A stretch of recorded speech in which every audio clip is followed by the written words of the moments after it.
Notwithstanding that both the government and opposition-nominated commissioners have reached consensus on at least 3 names which have been identified to fill the CEO and DCEO positions, opposition-nominated Commissioner Vincent Alexander pointed to a developing issue which may very well show its ugly head at Friday's caucus. The view is that they have submitted names, we have submitted names, and we should interview all those persons, irrespective of whether they meet the criteria or not. Okay. They're saying that the fact that they submit people mean the people meet the criteria, therefore they should be interviewed. And we are saying that no, let us collectively deal with this question of the criteria.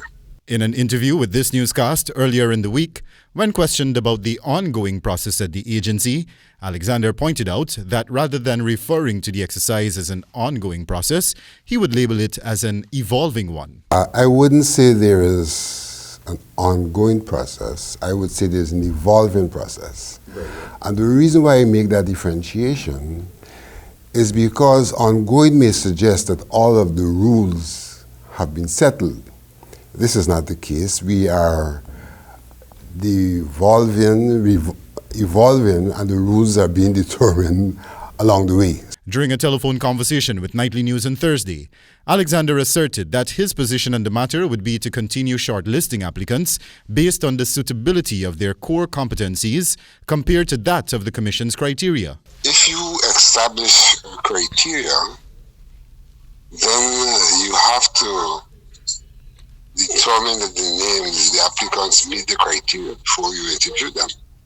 So I'm going into the meeting with the position that we are here to look at each applicant who has been shortlisted so far. Questioned on the preferences of the opposing side's expectations not being met at Friday's meeting, Alexander placed the proverbial ball in the court of the GECOM chairperson, Justice Claudette Singh, retired. Well, what's going to happen, we're in a situation where at the end of the day, it's the chairman who rules. Following the termination of the former CEOs and DCEOs contracts, Keith Lowenfield and Roxanne Myers respectively, the 2 positions were publicly advertised along with others and received responses from at least 20 applicants.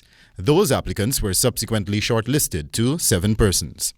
The 7 applicants which have been shortlisted are former CEO of the Commission Gokul Budu, former DCEO Vishnu Prasad, Deodat Prasad, Anil Giddings, Kurt Clark of the USA, Leslie Harrow of Jamaica, and Eugene Petty of St. Kitts and the Nevis. While reports in some sections of the media suggest that the opposition commissioners have opted for the foreigners to fill the position and the government commissioners have opted for the locals, Alexander clarified that his team was focused on qualification and competence, and it was coincidental that the foreigners matched those criteria.